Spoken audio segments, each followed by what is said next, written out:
It's food and wine season at EPCOT. They've released the menu. I'm so excited. Let's go through it.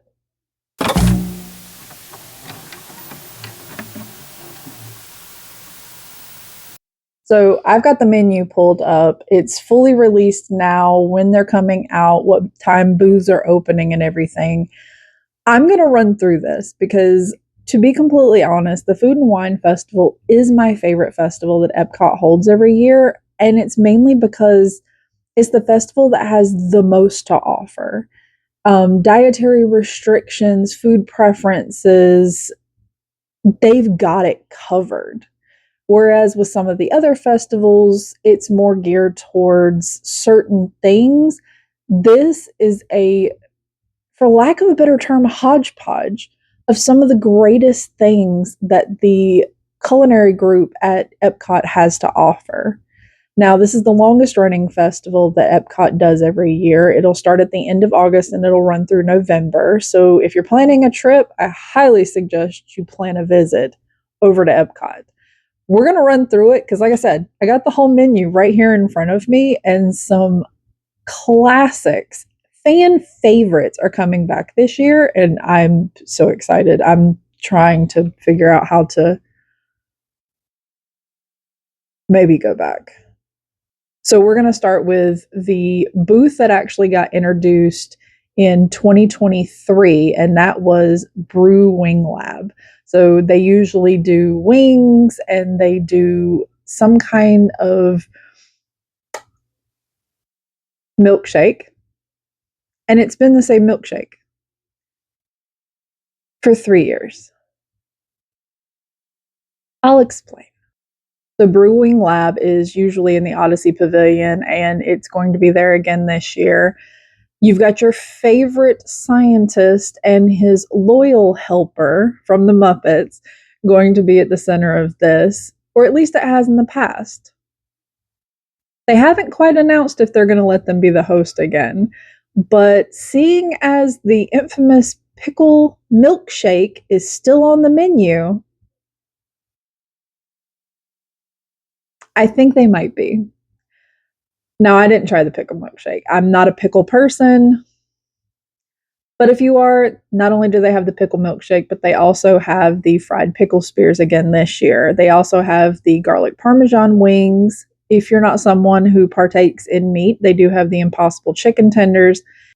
And then they have the Korean barbecue wings. They also brought back the unnecessarily spicy yet extremely tasty Carolina Reaper pepper curry wings. That was the first take on that one. So proud. And then they usually have several different beers and ciders to try there as well. The Connections Eatery, which is your main hub, that's going to be where your Starbucks is, where your like cafeteria style dining is in EPCOT, right as soon as you get in on the left hand side. I can't pronounce this cake. Complete transparency. I have tried multiple times. I've pulled it up on Google Translate, trying to enunciate it correctly. I can't do it. But it is a treat cake, for lack of a better term. I actually got to see one being made whenever I was at EPCOT the last time. It is a unique process of putting batter on these large rollers and then almost rotisserie style cooking them before you baste it again and cook the next layer. It was so interesting to watch them make these and then watch them cut them, because they're cut in half and then cut into pieces and then either glazed or dunked or whatever they were doing to finish them. And they will have the chocolate one this year, which was the one I got to try. It was so good. And then new this year, they're actually going to be adding a French onion burger. I'm intrigued to see how that one's going to play out, but it looks good. One of the other booths that's going to be opening later in the festival, around the end of September, is going to be the Coastal Eats. Coastal Eats is exactly what you think it's going to be. It's seafood. They're bringing back the lump crab cakes, and then they're adding two new things this year. They're adding the Peruvian ceviche, and this is why I said some of these dishes intrigue me because this is in Central Florida, in what's essentially still summer for them. They're going to have a seafood pot pie.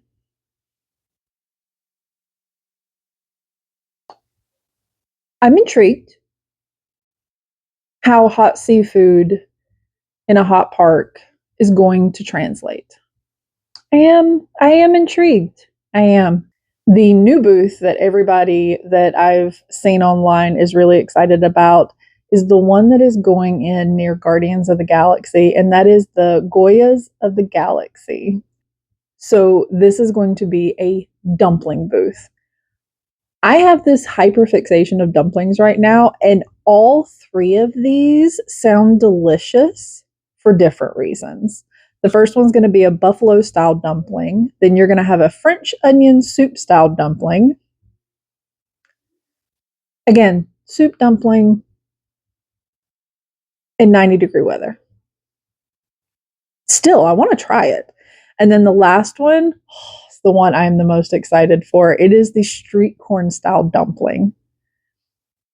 Elote is one of my favorite things to get. And the fact that we are doing this in a dumpling, I might need to figure out how to make this at home. The Fry Basket is the booth that's going to be closest to Test Track, which has opened back up now. And they have the same menu that they've had since they opened the booth. So you're going to have your yuca fries and then your fry flight and then some kind of beer and some kind of other cider beverage. Flavors from Fire is always my favorite booth to walk by. I rarely get anything that's there just because there are other things that I have my eye on, but they are openly grilling food the entire time. So they have a plant-based burger slider that's going to be there. And to be completely honest, the pictures make this look absolutely amazing. Then you are going to have a beef skewer, and they are bringing back the corned beef. Earth Eats is also coming back with the two things that were on their menu last year, which are the braised beef short rib and the lemon poppy seed cake. I did not get to get the lemon poppy seed cake because I was too full. I'll just say it. But it looks amazing, and everyone that I've talked to that got to try it said it was worth the money. At Sunshine Seasons, which is one of the restaurants, they're going to have probably the most adorable milkshake at the entire festival. And I'm saying that, period, end of sentence. And it's a Remy milkshake. So it is going to be a strawberry cheesecake milkshake topped with a cookie that looks like a gingham tablecloth, mini cheesecake that looks like a cheese, white chocolate Eiffel Tower, and a strawberry. And then it's going to have a tiny little embellishment with Remy on it. This might be the cutest milkshake I've ever seen in my life. Am I a big fan of strawberry cheesecake milkshakes? No. Would I get this? Yes. Yes. It looks absolutely amazing. The Australian menu is also coming back with the two things that they've had on there, which are the spiced shrimp skewers and the roasted lamb chop. This year, however, they are bringing something that I'm really excited for, and that is a mixed berry pavlova.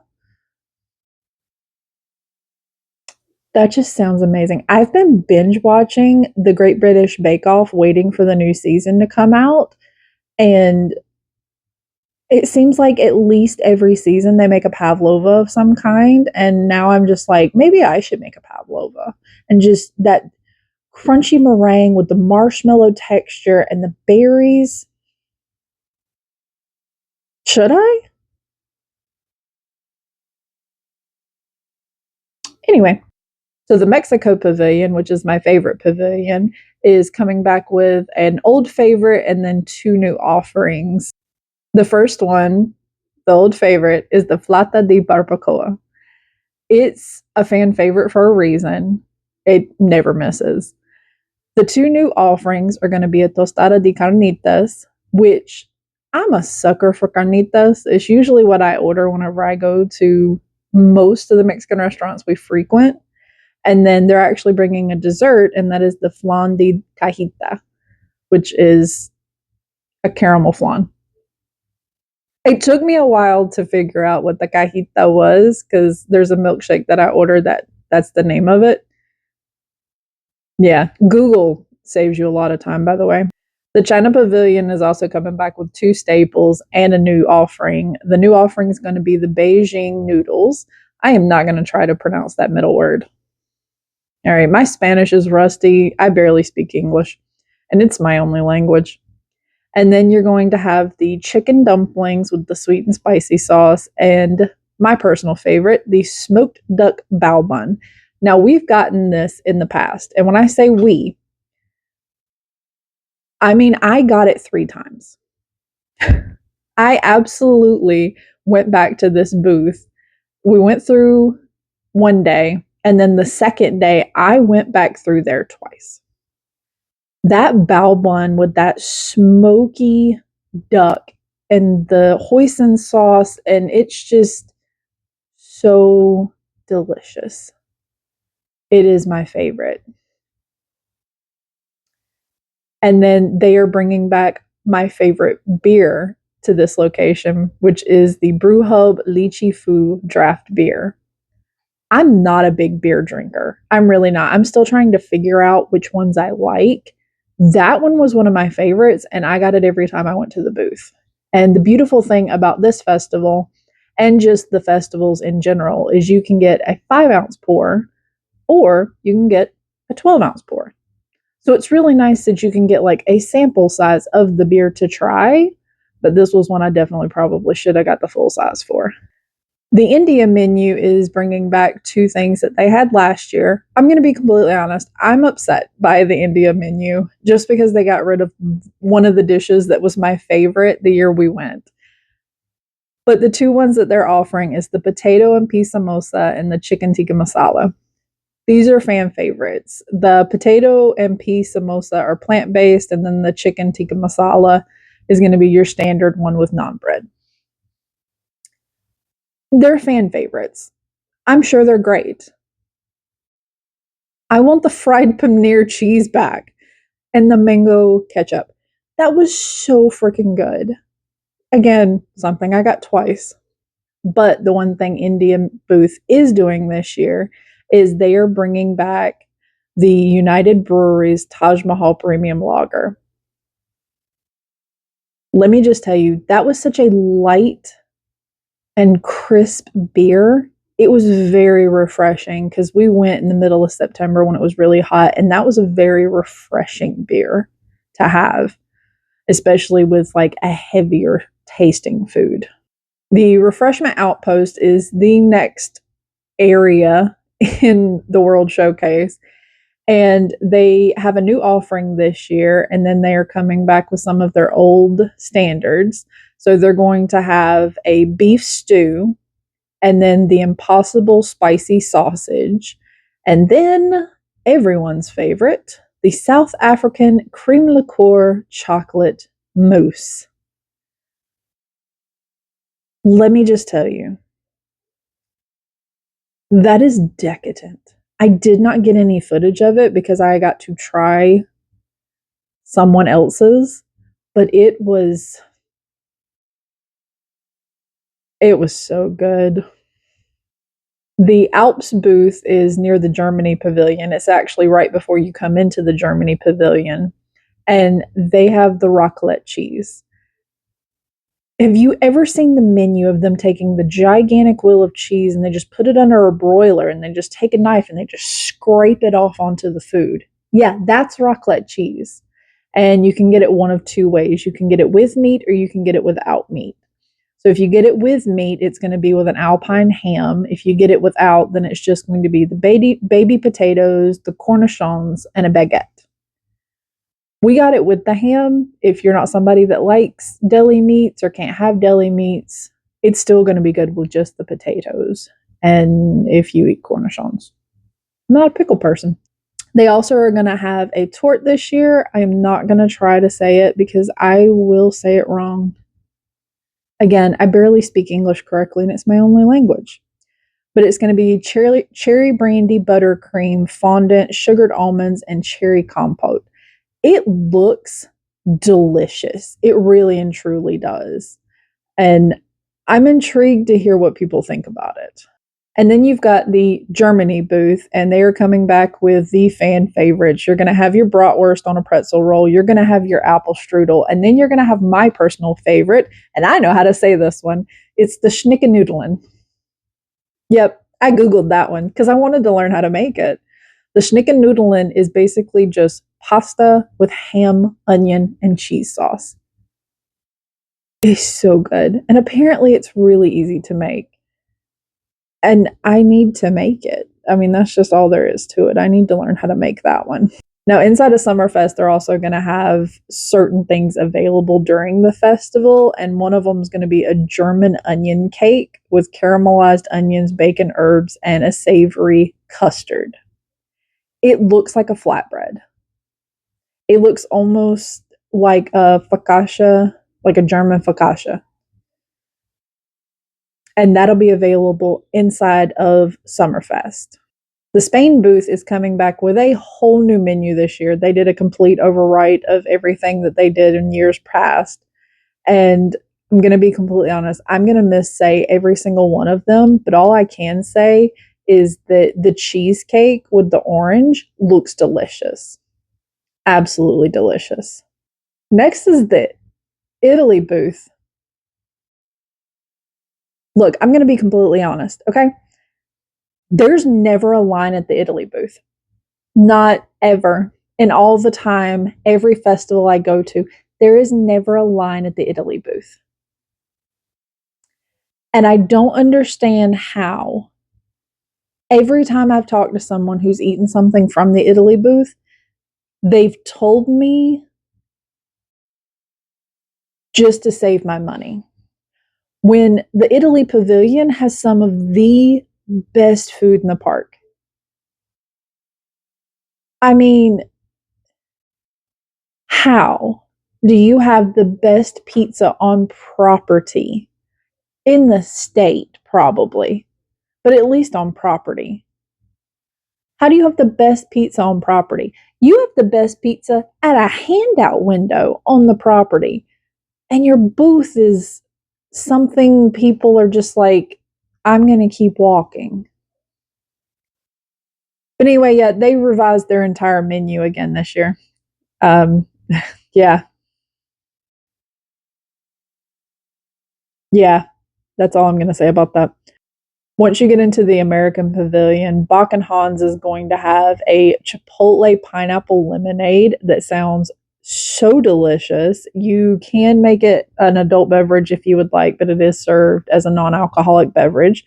And it has a tahini rim on the lemonade. That just, yeah, I might have to try that at home and see if I can replicate it. And then inside of Regal Eagle, which is the restaurant in the American Pavilion, they're going to have a cherry lime slush, which anybody that grew up near a Sonic, cherry limeade, yeah, that's the vibes it's giving. In the America Pavilion is going to be Flavors of America. They're going New England this year with the menu. So they're going to have a Gulf Coast style seafood roll. I realize I said Gulf Coast. It's still giving New Hampshire lobster roll to me. And then they're going to have the New England slider.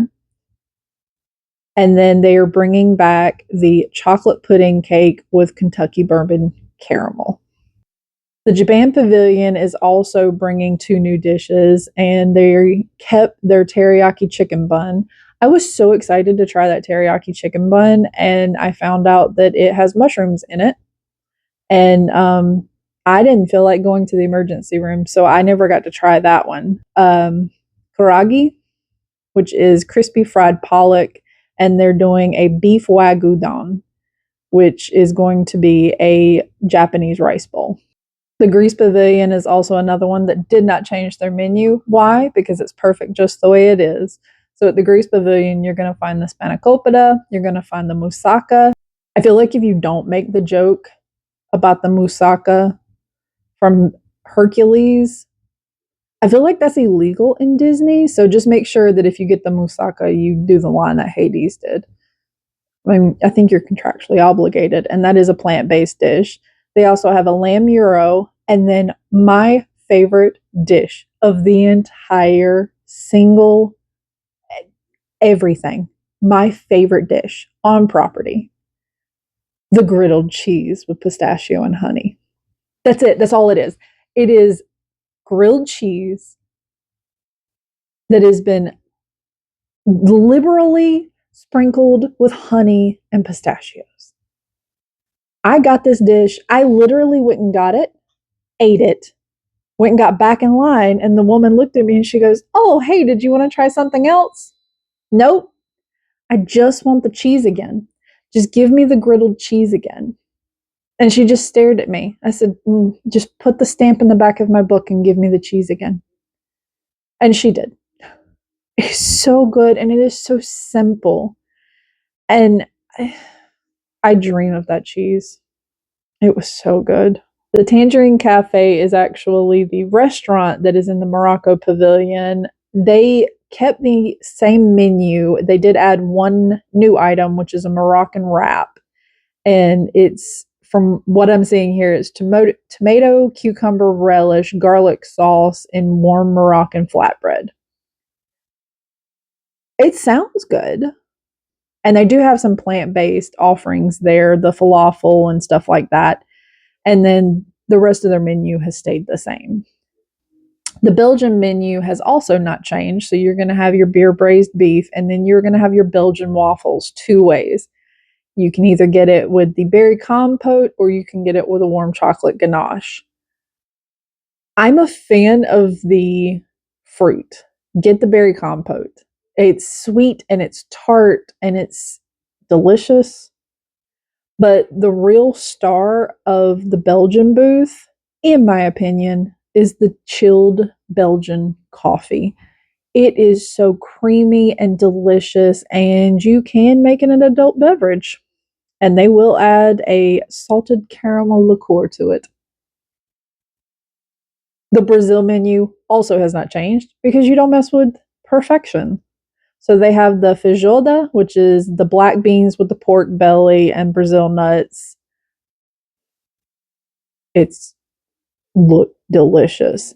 The reason I stop at the Brazil booth, the pão de queijo, which is Brazilian cheese bread, which, fun fact, is naturally gluten free. So if you cannot eat gluten for some reason, the pão de queijo and the griddled cheese, you're safe. Both gluten free. Naturally. I feel like that's a sign everybody just needs to go get those two dishes. The France menu is all new, and I'm not going to butcher a single word of it. But it's a braised short rib,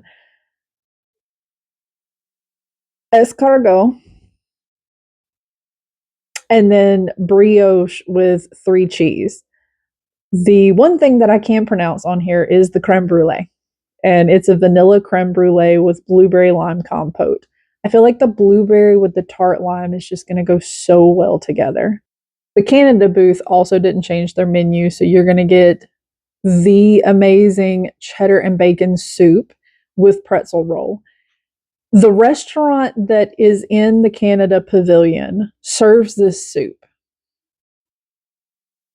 It's cheaper to get it at the booth. Just go.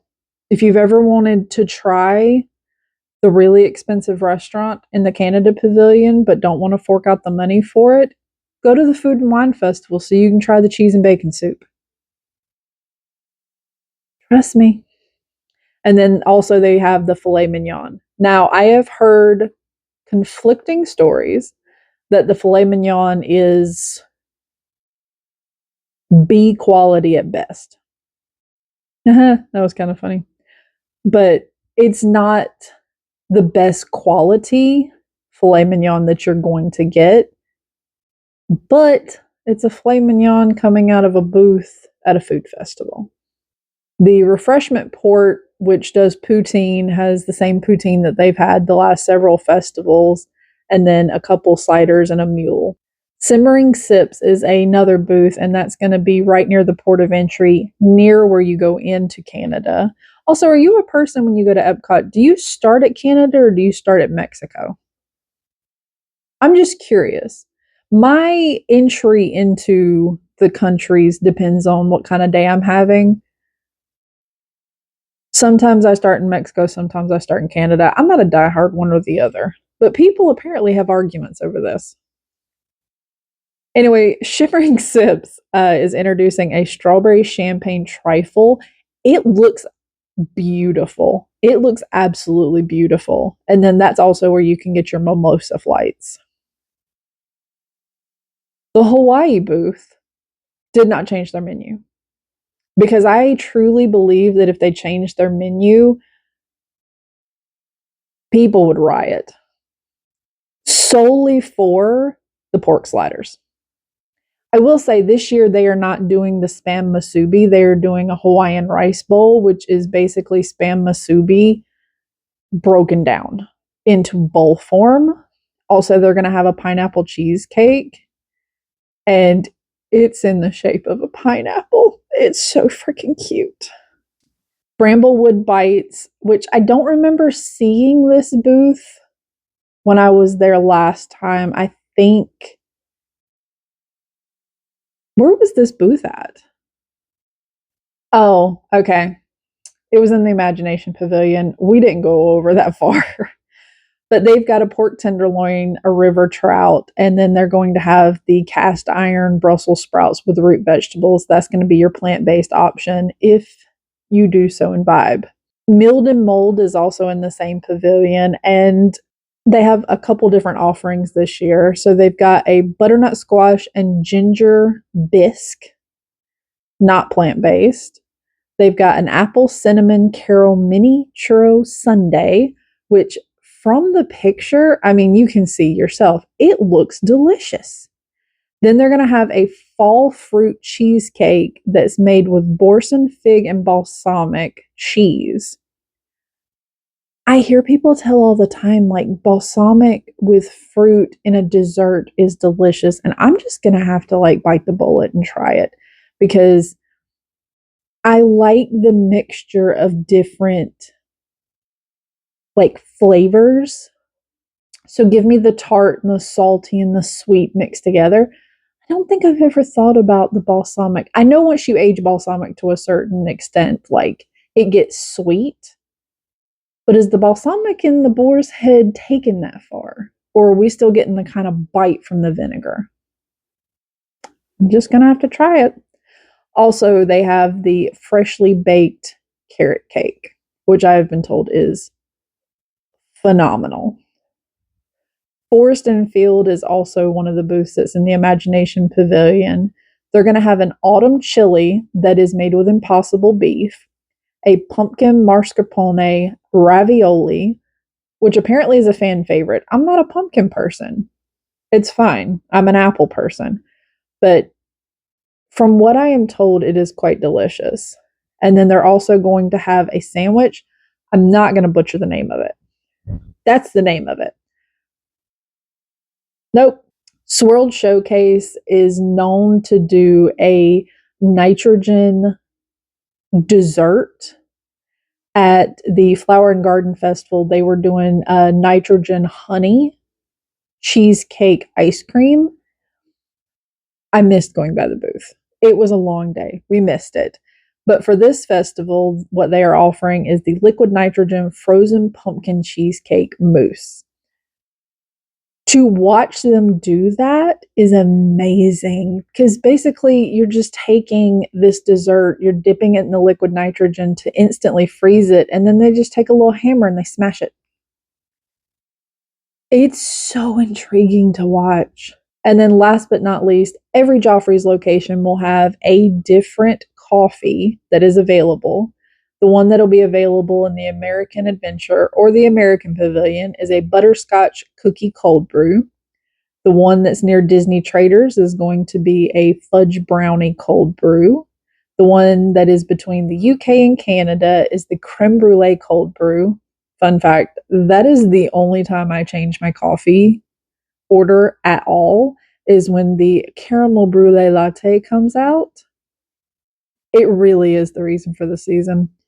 And then near Guardians of the Galaxy, the one that I'm most excited about is the churro latte. They all look absolutely delicious, but I'm going to be completely honest. Out of all of them, I want the creme brulee cold brew and I want the churro latte. But yeah, that is the entire menu for what is coming out for the Disney EPCOT Food and Wine Festival. I am excited. There are some things that I'm reading through and I'm like, that makes complete sense. Like the pavlova and the elote dumplings and all of that makes complete sense. And then you get to soup dumplings and seafood pot pie. I'm going to throw the cheese soup in there because up until the last or the first week of November, I don't think the cheese soup makes very much sense either. But also, I'm one of those weirdos that would stand in line and get it, even whenever it's 95 degrees outside. What do we think? Are you going to go check this out for yourself? Do you know somebody that's going? I really, I want that tostada. And I want the schnickenudeln again. And I kind of want to try the Wagyu beef bowl. There's just so many things. But also, I think I could make some of those things here at the house. Would y'all be interested in seeing something like that if I tried to replicate some of these recipes? Like the schnickenudeln, I am going to try to make just for my own personal consumption, but would you like to see me try to make any of these here at the house? Because I will be more than happy to be a test dummy and let this fail spectacularly in my own kitchen. I think I could make some of them. I'm definitely going to try to make the coffees. You can't tell me otherwise. But yeah, that is all we've got for today. Thank you for listening to me ramble for however long this has been. And yeah, if you would like to see more videos like this, please comment down below. If you have ideas for future videos, please comment down below. Also, if you hit subscribe, you might get a notification whenever I post a video. Trying to get more consistent about it. Kind of fell off for a couple weeks. It's a long story, yet again. But for now, I guess that is it. Thank you for coming to my ramble, and I hope you have a great day. Until next time, I guess. Bye. Maybe if I just took it out of the Halloween budget, I could figure out a way to make it. Maybe. I could just make a pavlova at home, but I really just want to walk around and people watch.